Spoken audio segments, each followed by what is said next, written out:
গরম করে আমার এই তো ব্যাস রেডি। ধর উপর থেকে ঘুরে দাও।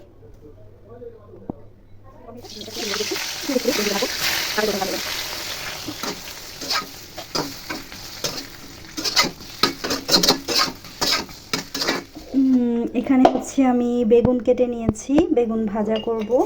তো যার জন্য আমি এখানে প্রথমে একটু লবণ দিয়ে দিচ্ছি, এরপর দিয়ে দেব হলুদের গুঁড়া, এরপর হচ্ছে একটু মরিচের গুঁড়া দেব। এখন ভালোভাবে হাত দিয়ে মাখিয়ে নেব।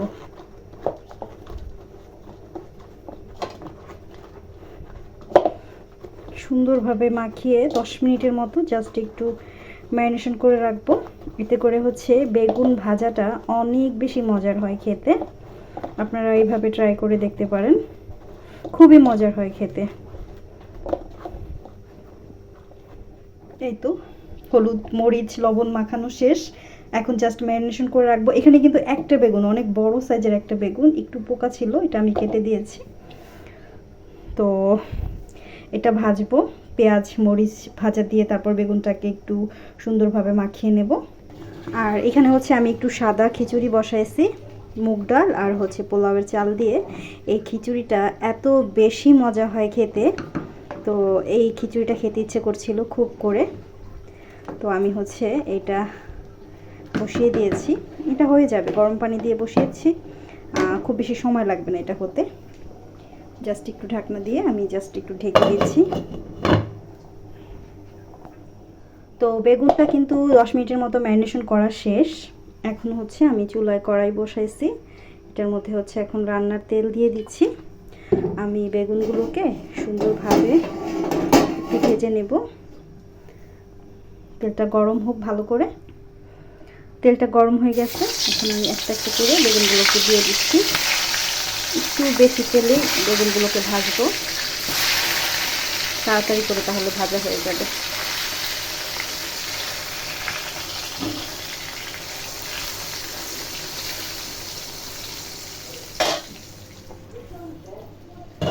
তো খিচুড়িটার অনেকটাই পানি কিন্তু টেনে গেছে। এখন আমি জাস্ট একটু উল্টে পাল্টে দিচ্ছি। চুলার জালটা কিন্তু আমি কমাই দিছিলাম।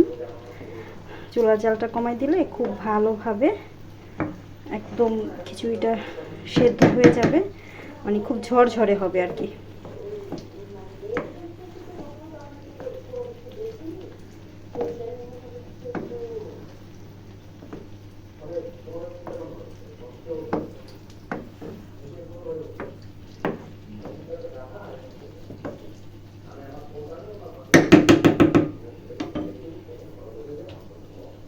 আমি আবার একটু ঢেকে দিচ্ছি। আর অন্য দিক থেকে বেগুনও হয়ে গেছে, বেগুনগুলো আমি উঠে ফেলাইতেছি।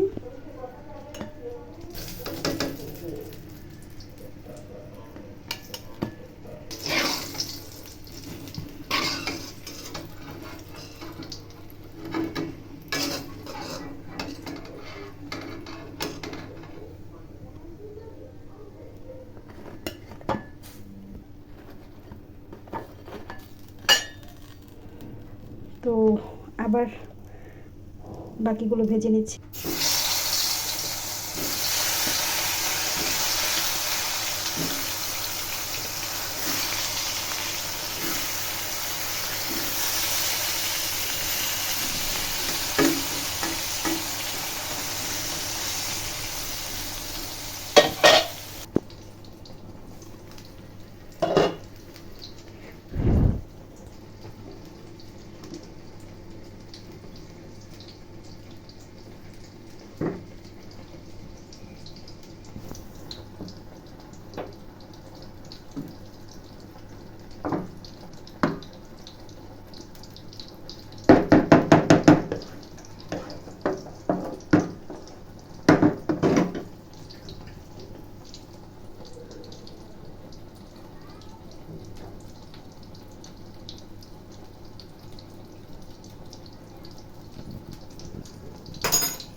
তো পেঁয়াজটা এখনো ভাজা হয়নি, এটা ভালোভাবে একটু ভাজা হোক, তারপর এখানে বেগুন দিয়ে দেব।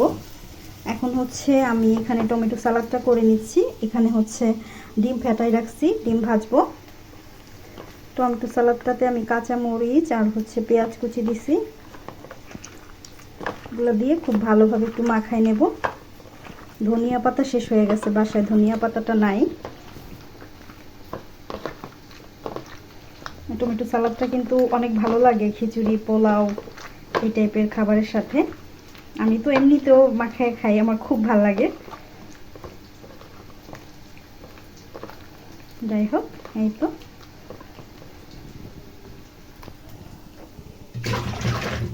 মাখাই নিয়েছি সুন্দর করে টমেটো সালাডটা।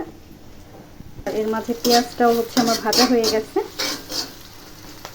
এর মধ্যে এখন হচ্ছে যে বেগুনটা ছিল, পুরো বেগুনটা ঢেলে একটু নেড়ে চেড়ে ফেলবো।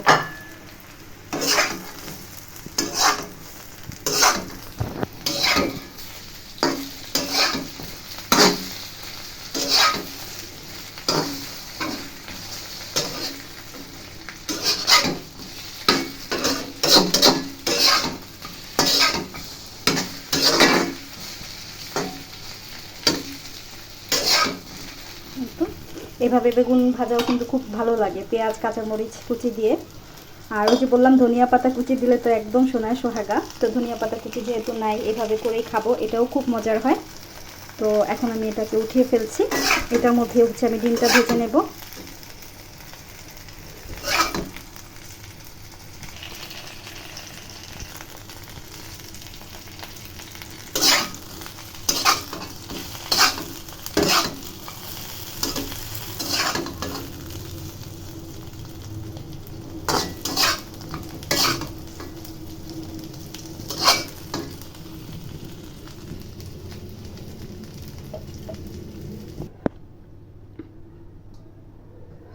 তো ডিম ভাজার জন্য আমি তেল দিয়ে দিলাম।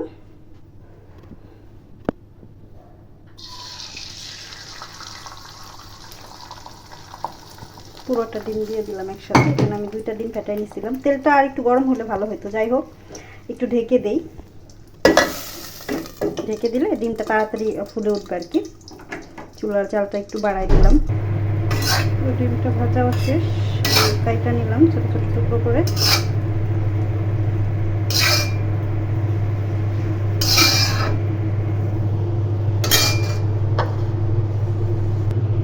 এই হচ্ছে সালাদ, এই হচ্ছে বেগুন ভাজা, আর এই হচ্ছে ডিম ভাজা।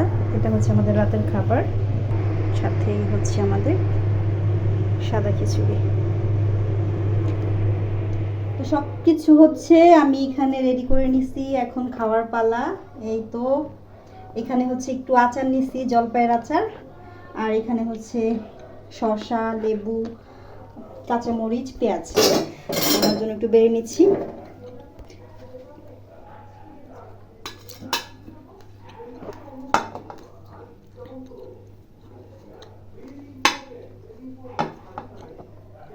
বাস,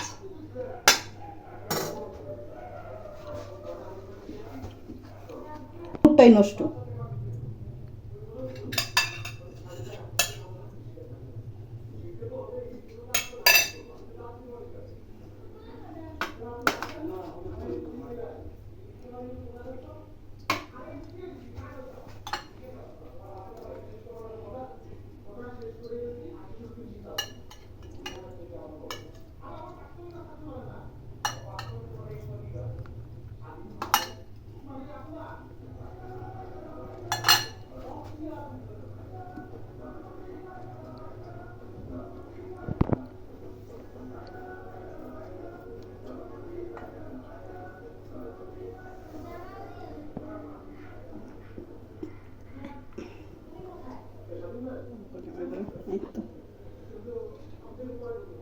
ব্যাস রেডি। ধর উপর থেকে ঘুরে ধর।